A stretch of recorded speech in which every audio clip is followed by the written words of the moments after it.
From the combined newsrooms in Eugene, Roseburg, and Coos Bay, Kval News at 6 starts now. We are right about 3.85% of our total county population vaccinated.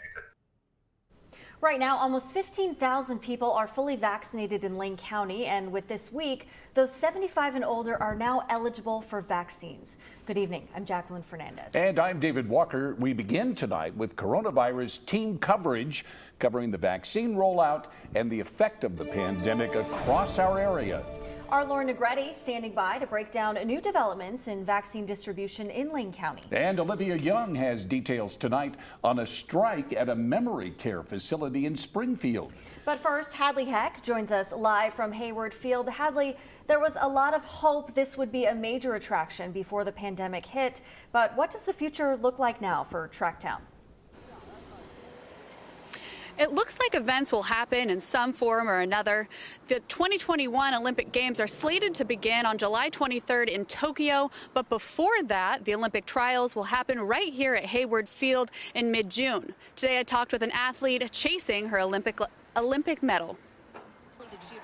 Raven Rogers, an 8-time All-American, 6-time national champion, and the recipient of the prestigious Bowerman Award, is training for her return to Tracktown, USA for the 2021 Olympic trials. After the 2020 Summer Olympics were postponed last March, she had to refocus. Like I expected it, so it was kind of hard to be sad. It was just like one of those things where, okay, so what is the plan now? The Olympics are scheduled to take place in Tokyo from July 23rd to August 8th. The International Olympic Committee recently released their first resource playbook for a safe and successful event. One line reading, limiting the amount of time athletes and support staff stay in the village, restrictions on socializing outside the village, their movement between official game venues, and a COVID-19 screening system that will see athletes and support staff screened during the games.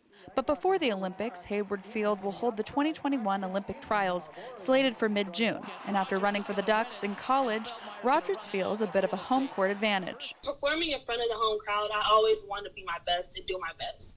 And that's just the kind of, I think, pride that I kind of carry when it comes to just how much I associate myself and I just really care for the University of Oregon. The atmosphere at Hayward is electric, but due to the pandemic, runners in the Olympic trials could be at a loss without a crowd. Instead of the noise, it's more of the energy, because even with the tradition of coming off of the Bowerman Curve, there's so much tradition and there's so much energy that these passionate track fans give. After running on tracks internationally, Rogers says Hayward has potential as an Olympic venue. We got to get the parking and the hotels a little more situated, but the track alone and the facility alone is just Olympic standard.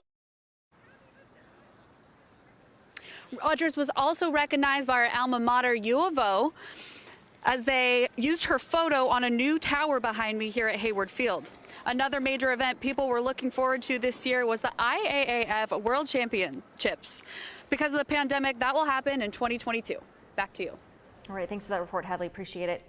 We are moving now to our reporter, Olivia Young, who spoke with striking workers at Rollin Riverbend Memory Care in Springfield.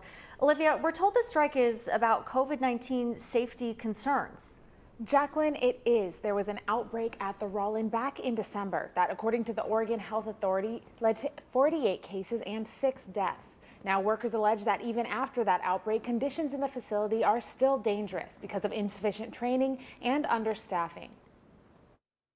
What do we want? Safe staffing. What do we want? Now. Calls for change Tuesday in Springfield at the Rollin at Riverbend Memory Care after management refused to recognize a union. For too long, too many second chances have been given, especially to management and to the administration. Workers here at the Rollin say they'll be striking every day from 6 a.m. to 6 p.m. without pay until their demands are met. Those demands? To get better conditions for our residents, better wages for coworkers, and better training for staff. Workers allege critical understaffing put both workers and residents at risk. Putting one person in a hall is traumatic. I mean, you can't do it all. You can't make sure they're hydrated and they're taken care of. I brought those concerns to the Rollins ownership.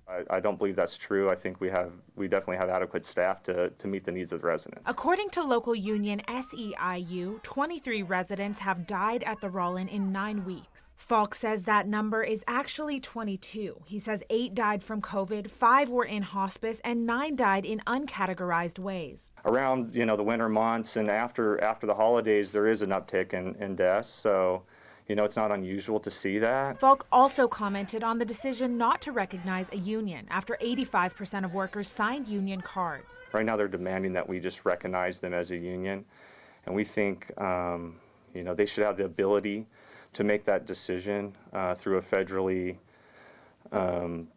organized, secret ballot election. Falk says he's saddened to see workers striking, but the Rollin has brought in alternate staff and residents are still being taken care of. So you're not going to be sitting down with them making any kind of concessions? Not this time, no.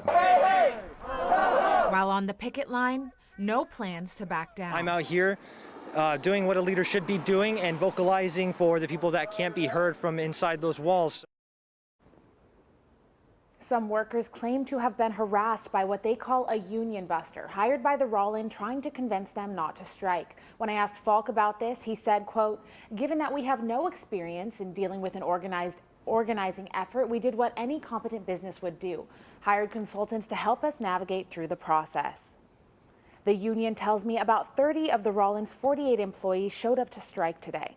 According to the Rollin, all workers scheduled to work this morning's 6 a.m. shift showed up, and no one walked out at 10 to strike. Jacqueline?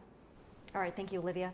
Taking a look now at the latest numbers in the pandemic today, the Oregon Health Authority reported 411 new cases and 1 new death. That brings the statewide total to more than 150,000 cases and 2,138 deaths since the beginning of the pandemic. Well, distributing the COVID vaccine depends on supply, but now Lane County is getting some good news. Kval's Lauren DeGretti is tracking the story for us today. The inconsistency of supply has been tough here in Lane County, but now things are getting better. Lauren, tell us more about this good news. Well, David, Lane County Public Health announced the county expects a significant increase in supply. This ahead of more mass vaccination clinics planned for local seniors and educators. After weeks of inconsistent numbers, the Oregon Health Authority will stabilize Lane County's vaccine shipment of shots. Next week, however, we expect to receive 6,400 doses, and that will continue for at least 4 weeks. That's good news, as the county sees a downward trend of new cases. We have 2,400 prime doses for our 75-plus population. To be given out mass vaccination style this weekend through Tuesday. Plus, the county will be vaccinating early learning, childcare, and private school staff. Davis urging people, use the pre-registration tool, but wait until a secondary email clearly lists your appointment. Last weekend, 15% of the people that showed up did not actually have an appointment. Recent winter weather creating worry for vaccine distribution. Fortunately, since Lane County receives doses Wednesdays and clinics happen on the weekend, a 1 or 2 day delay isn't a huge concern. Another question our newsroom has received a lot. Why are the University of Oregon case numbers included in the county tally and risk levels? Jason Davis from Lane County Public Health says that's a state decision. That they use grocery stores that everyone else uses. They use other services throughout the community. They work jobs alongside community members, and so by that virtue, they're absolutely community members. He says to separate UO students out would be a mistake from a public health perspective. Again, that final call is at the state level. Back to you. All right, Lauren, thanks for that clarification there. In Coos County, some people are questioning when they'll be getting their second dose of the COVID-19 vaccine. So their due date is coming up, or in some cases, it has even passed. Kval's Amanda Slee questions Coos Health and Wellness on supply and distribution of the booster shot. As Coos County community members line up to receive their first dose of the COVID vaccine during distribution events, others are questioning when they'll be scheduled to get their second dose. Are you guys getting the supply that you need from the state, from OHA? Yeah, we get the right number of second doses. OHA looks and knows that we need to ensure that we stay up on those.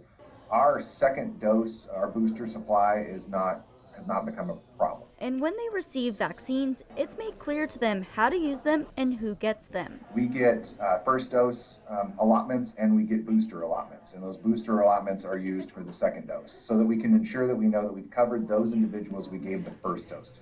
Now let's say your vaccine time card says you're due this week. How long do people have once they're due to have that second dose? We are going to get you that second dose as close to that 28-day window as possible. You can have some fluctuation. I'm not going to say how much, but you can have some fluctuation either early or later than what the date on your card says. As for distribution of the second dose, it will be similar to how people were given the first dose. You're going to be contacted about a distribution event that you will get your second dose in.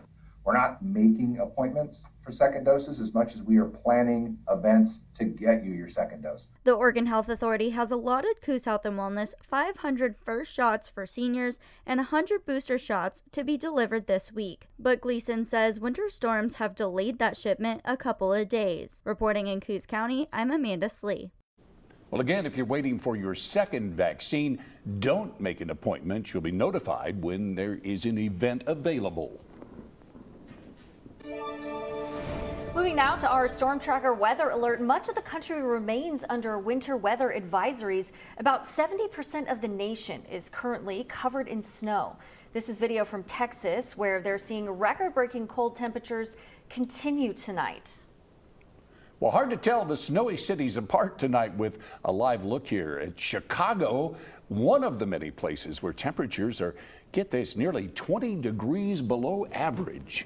Pretty chilly out there, David. Chilly. All right, well, Kval Chief Meteorologist Josh Cozart in the Weather Center with a closer look at our national forecast. Josh. Right, and just as you both mentioned, the 70% of the country right now covered in at least some form of snowfall. Here's just a bit of a better visualization of just exactly where that snow is, almost over the entire United States, with the exception of the Southwest, Southeast, and look at that. Western Oregon, including the Eugene-Springfield area, Coos Bay, and Roseburg. But our friends down towards the southeast preparing for the potential for severe weather to return once more after tornadoes have really kind of pushed through that area over the past several days, all thanks to this latest system bringing snow back to Oklahoma, Arkansas, and snow and ice to the state of Texas, with winter storm warnings lasting through Thursday. But calm, quiet, and clearing conditions through our area as temperatures slide back close to the 30-degree mark tonight, but above freezing. But you can download the Kval News app to get the latest weather information right there on your phone. All right, Josh, thank you. We do have some developing news tonight. The Portland metro area is seeing a spike in carbon monoxide poisoning after thousands of people in the area were experiencing a power outage. So far, 4 people died and dozens more are sick. The sheriff's office has not released details about the deaths. Right now, we don't know if the people who died were part of the same household or died for different reasons. Deputies want to remind you, or anyone you know, though, without power, not to use alternate heating sources inside your home. In Gladstone, 6 people got sick this morning. 4 of them went to the hospital with carbon monoxide poisoning. Just get ice and put it in coolers. If you don't have access to coolers, run your refrigerator on a generator if you have access to one for a few hours at a time, with the generator obviously being outside of your home. In Marion County, the sheriff's office says they assisted the city of Woodburn when multiple people were transported from one residence after carbon monoxide poisoning concerns.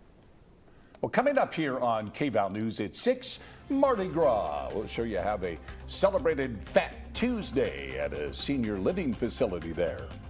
And how and when to open schools and to do so safely. The heated debate in nearly every corner of the country continues. Plus, as vaccines become more available and eligibility opens up, a lot of folks are wondering, when can we get back to normal?